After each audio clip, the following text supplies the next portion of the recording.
आप सभी को प्रभात का नमस्कार। जैसा कि आप लोग बोर्ड पे देख सकते हैं, आज का अपना टॉपिक है constrained motion.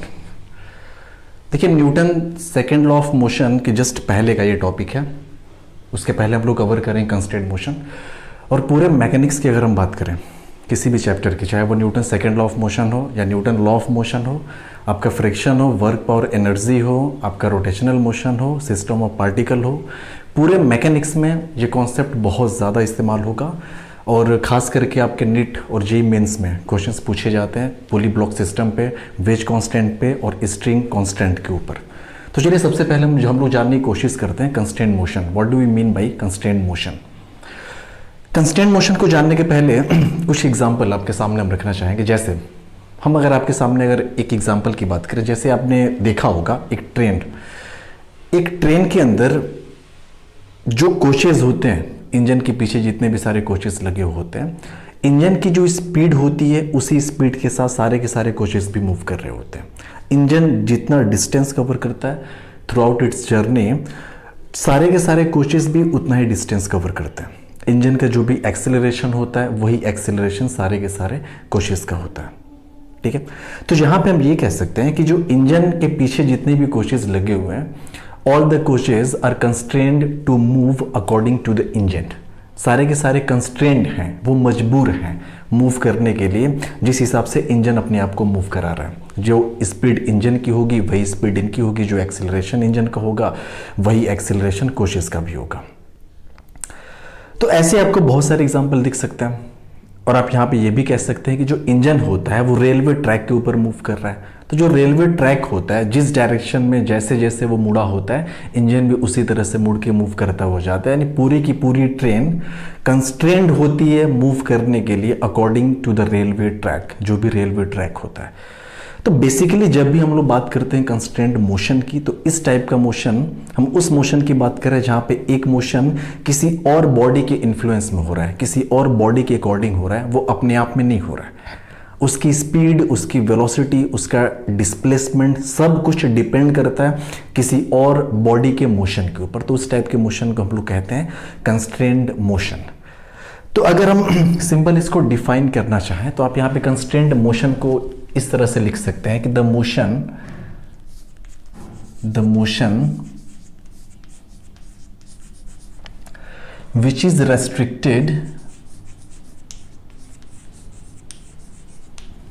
which is restricted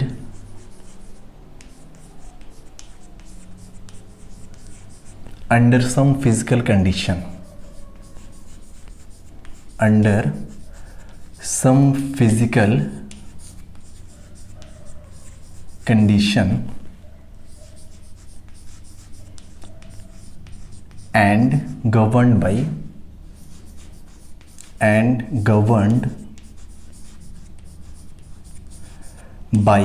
some mathematical rules.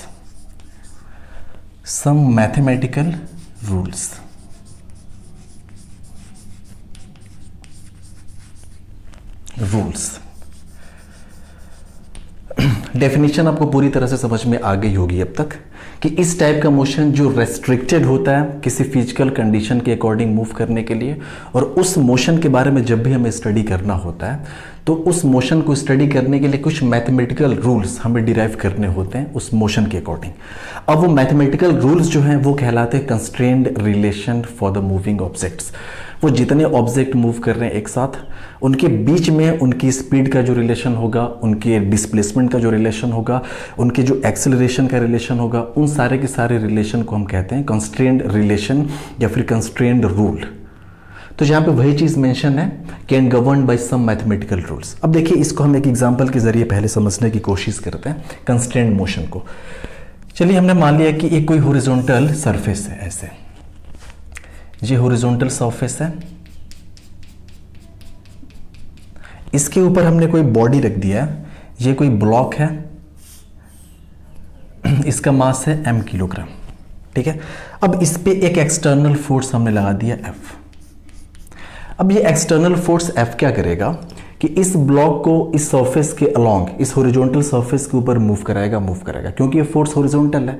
इसका चूंकि mg डाउनवर्ड डायरेक्शन में एक्ट हो रहा होगा, इस ब्लॉक का जो वेट होगा mg वो डाउनवर्ड डायरेक्शन में एक्ट हो रहा होगा, लेकिन ये सरफेस चूंकि हार्ड है इसलिए ब्लॉक इसके अंदर घुस तो नहीं पाएगा।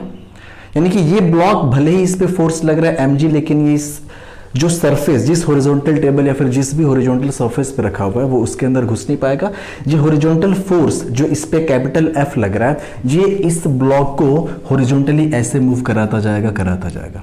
अब देखिए यहाँ पे आके ये सरफेस खत्म होने वाली है, क्योंकि हॉरिजॉन्टल फोर्स अभी हटा नहीं है, हॉरिजॉन्टल फोर्स अब भी लग रहे हैं। तो आप बोलेंगे जैसे ये सरफेस खत्म हो जाएगी ना, अब ये mg भी इस पे एक्ट होना शुरू हो जाएगा। mg क्या करेगा, ब्लॉक को डाउनवर्ड डायरेक्शन में लाने की कोशिश करेगा, हॉरिजॉन्टल फोर्स F ब्लॉक को हॉरिजॉन्टली मूव कराने की कोशिश करेगा, और जो फाइनली अब जो ट्रैक बनेगा इस ऑब्जेक्ट का वो कुछ ऐसा होगा parabolic.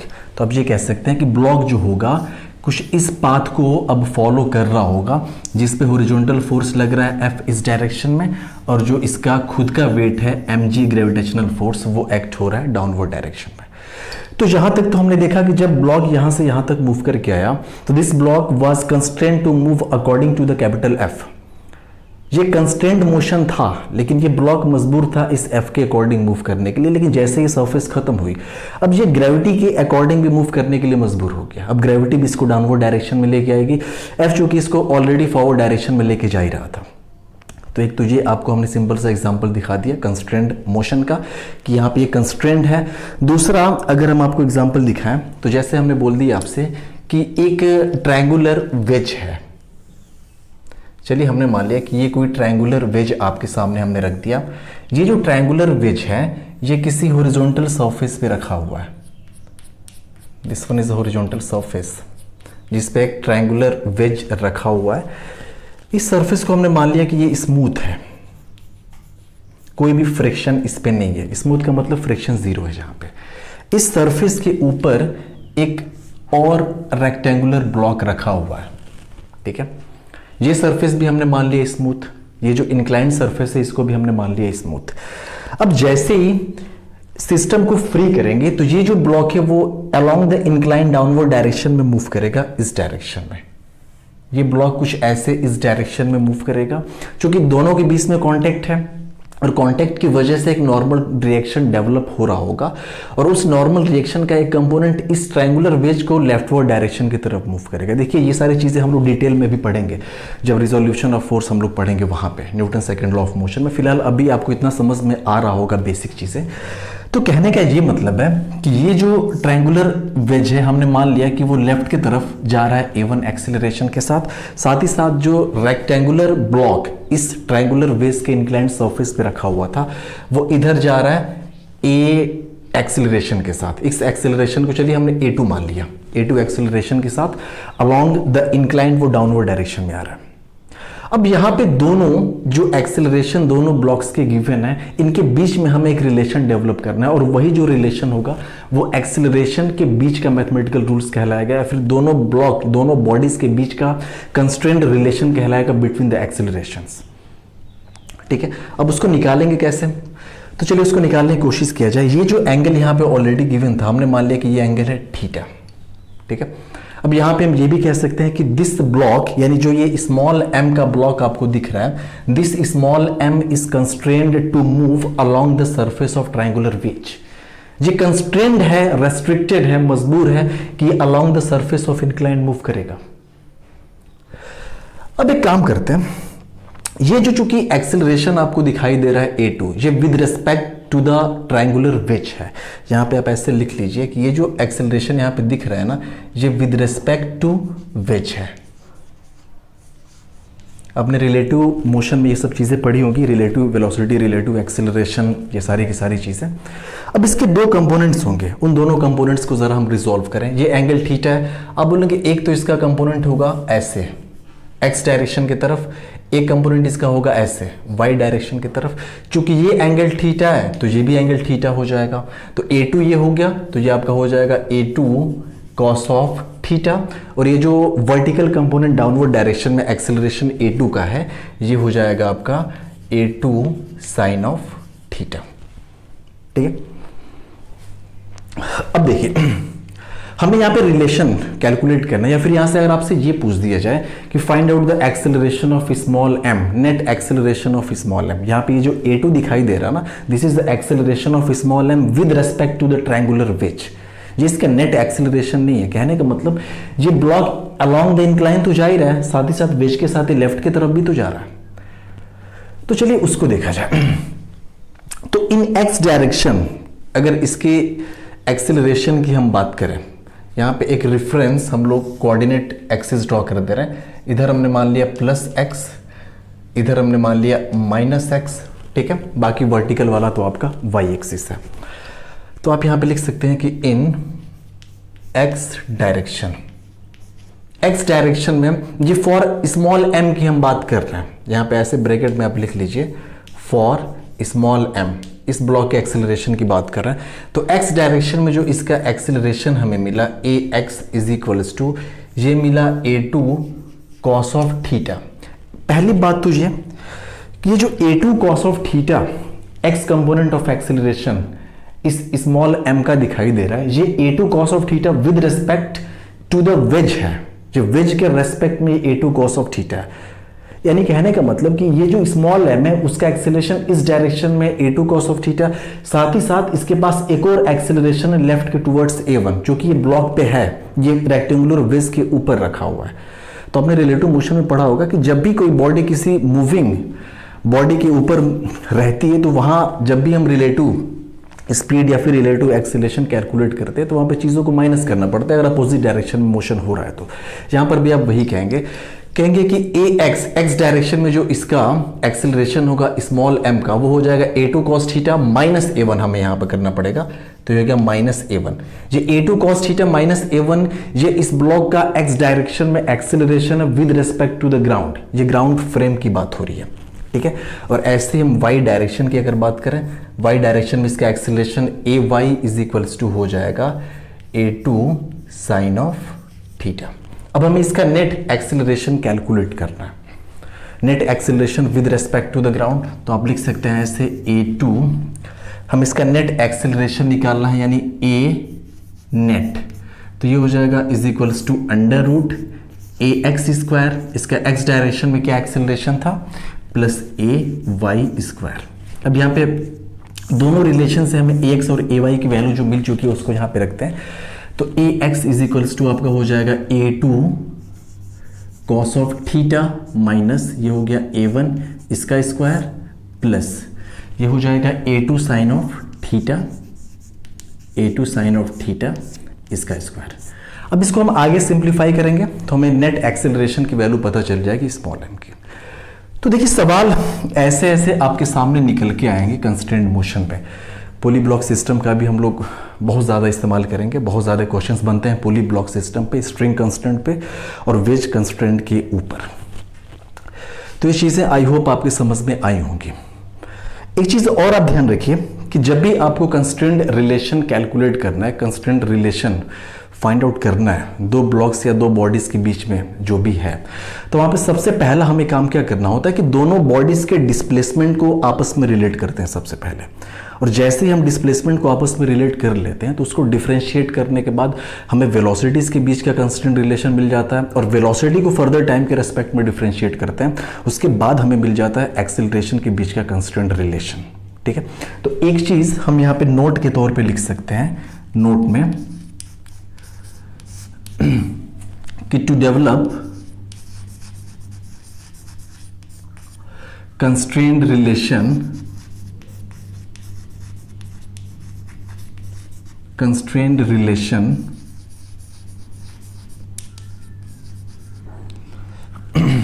of bodies, first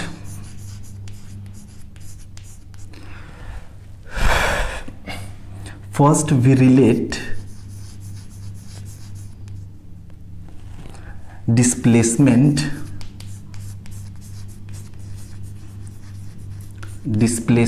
of bodies. First we relate displacement of bodies, then we differentiate it with respect time to get relation between velocities and acceleration. Velocities and accelerations.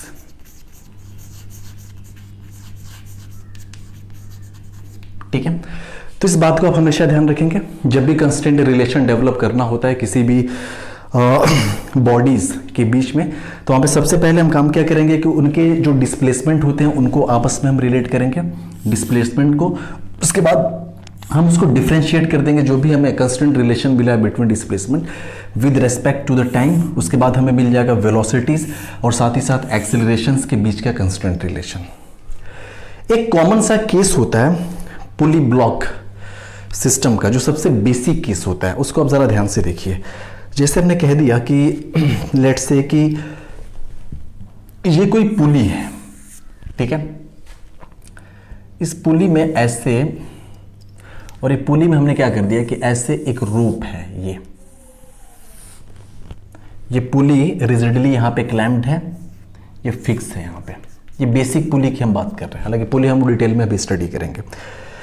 यहाँ पे दो ब्लॉक सस्पेंडेड है, एक block हमने कह दिया ये, दूसरा ब्लॉक है ये हमने कह दिया M1 और इस ब्लॉक को हमने नाम दे दिया M2। पुली की खास बात क्या है कि पुली फ्रैक्शनलेस है, पुली मासलेस है, जिसको कि हम लोग आइडियल पुली कहते हैं। इसको अभी हम लोग देखेंगे आइडियल पुली, आइडियल स्ट्रिंग का क्या मतलब होता है। और ये साथ ही साथ पुली जिस पॉइंट पे हिंज्ड है उसके अबाउट रोटेट नहीं कर रही। कहने का मतलब कि जो स्ट्रिंग बंधी हुई है ना, ये इसके ऊपर स्लाइड करती हुई जा रही, ऐसे स्लाइड कर रही है, पुली फिक्स है अपने आप में। तो ये आपकी पुली हो गई जो कि रिजिडली क्लैम्प्ड है, ये फिक्स है पुली। अब यहां पे हम ये बोल रहे हैं कि M2 is greater than M1। अगर M2 M1 से बड़ा होगा तो सिंपल सी बात है, आप बोलेंगे इसका मतलब M2 डाउनवर्ड डायरेक्शन में मूव करेगा, M1 किस डायरेक्शन में मूव करेगा, अपवर्ड डायरेक्शन में। ठीक है, अब ये M2 डाउनवर्ड डायरेक्शन में कितना मूव करेगा और M1 अपवर्ड डायरेक्शन में कितना मूव करेगा, इसी के बीच का जो रिलेशन होता है ना, वही हमें कैलकुलेट करना है। तो सबसे पहली बात तो ये कि देखिए, हम मान लें अगर कि M1 जो है वो डाउनवर्ड डायरेक्शन में x यूनिट की डिस्टेंस मूव कर रहा है, और ये जो M2 x डिस्टेंस मूव कर रहा है डाउनवर्ड डायरेक्शन में, जो M1 है वो y डिस्टेंस मूव कर रहा है अपवर्ड डायरेक्शन में। तो आप सिंपल सी बात बोलेंगे कि जैसे ही ये x नीचे जाएगा तो इधर इस साइड राइट साइड में जो स्ट्रिंग की लेंथ है वो x ज्यादा हो जाएगी, x इंक्रीज कर जाएगी। पहले सिर्फ यहां से यहां तक था स्ट्रिंग, अब ये यहां से यहां तक आ जाएगा। अगर ये x नीचे की तरफ चला गया तो आप ऐसे समझिए, इसको हम डॉटेड करके हमने मान लिया कि ये ब्लॉक कुछ यहाँ पे है और ये जो डिस्टेंस आपको दिख रही है ये है x। तो आप बोलेंगे यानी कि अब यहां से यहां तक x लेंथ इंक्रीज हो चुकी है स्ट्रिंग की। अब वो x जो लेंथ में इंक्रीमेंट हुआ स्ट्रिंग की वो कहां से आएगा, तो आप बोलेंगे सिंपल सी बात है कि जितना इधर स्ट्रिंग ज्यादा हमें लग रहा है ना, ये ब्लॉक क्या करेगा उतना ही अपवर्ड डायरेक्शन में मूव कर देगा, और इधर जितनी स्ट्रिंग की रिक्वायरमेंट थी ये ब्लॉक अपवर्ड डायरेक्शन में मूव करके उतना स्ट्रिंग इधर प्रोवाइड कर देगा। तो एक बात आपके समझ में आई कि ये डाउनवर्ड डायरेक्शन में मूव करेगा तो स्ट्रिंग टाइट होगी, ये अपवर्ड डायरेक्शन में मूव करेगा तो स्ट्रिंग वहां पे स्लैग कर रही है। क्योंकि स्ट्रिंग को हमेशा सिस्टम के अंदर टाइट रहना है, तो जितना स्ट्रिंग इधर लूज होगी ना, वो सारा का सारा इधर एडजस्ट हो जाएगा टाइट होने में। तो कहने का मतलब कि ये जो y मूव कर रहा है, ये कितना मूव किया होगा, तो जितना ये डाउनवर्ड डायरेक्शन में मूव किया है उतना ही इसको अपवर्ड डायरेक्शन मूव करना पड़ा होगा। यानी कि यहां से लिख सकते हैं x is equals to y, यानी displacement of M1 is equals to displacement of M2। हालांकि डायरेक्शन यहाँ पे अपोजिट है, उससे हमें मतलब नहीं है। अब इसको जब हम डिफरेंशिएट करेंगे विद रिस्पेक्ट टू टाइम, तो हम यहाँ पे लिखेंगे dx over dt is equals to dy over dt। dx मतलब किसका डिस्प्लेसमेंट, M1 का है, dx मतलब ये M2 का डिस्प्लेसमेंट है। तो M2 के डिस्प्लेसमेंट को टाइम के रेस्पेक्ट में डिफरेंशिएट करने पे हमें मिल जाएगा M2 की वेलोसिटी। और चलिए हम मान लेते हैं कि जो M2 की वेलोसिटी है वो डाउनवर्ड डायरेक्शन में है v2, और इसकी वेलोसिटी जो अपवर्ड डायरेक्शन में है वो कितनी है, v1। इसके एक्सेलरेशन को डाउनवर्ड डायरेक्शन में हम मान ले a2, इसके एक्सेलरेशन को अपवर्ड डायरेक्शन में हमने क्या मान लिया, a1।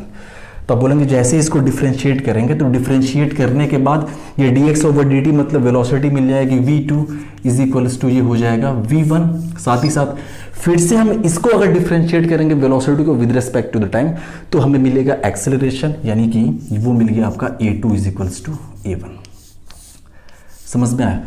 तो यहां पे दोनों बॉडी के बीच का कांस्टेंट रिलेशन हमको मिल गया। दोनों का डिस्प्लेसमेंट इक्वल होगा, दोनों की स्पीड इक्वल होगी, दोनों का एक्सेलरेशन इक्वल होगा। तो आप कह सकते हैं कि here both the blocks are constrained to move with same speed and same acceleration. ये मजबूर है एक ही एक्सेलरेशन के साथ और एक ही स्पीड के साथ मूव करने के लिए। फर्क सिर्फ क्या हो रहा है, तो आप बोलेंगे कि अगर इस पॉइंट के रेस्पेक्ट में हम देखें, देखिए इसको हम बोलते हैं डेटम लाइन या उसको रेफरेंस लाइन बोलते हैं या फिर डेटम लाइन बोलते हैं, जिसके रेस्पेक्ट में हम ब्लॉक्स के डिस्प्लेसमेंट को कैलकुलेट करते हैं। तो आप बोलेंगे एक जो ब्लॉक है ना वो टूवर्ड्स डेटम मूव कर रहा है और दूसरा away from the datum move कर रहा है, लेकिन दोनों सेम डिस्प्लेसमेंट को कवर कर रहे हैं। समझ में?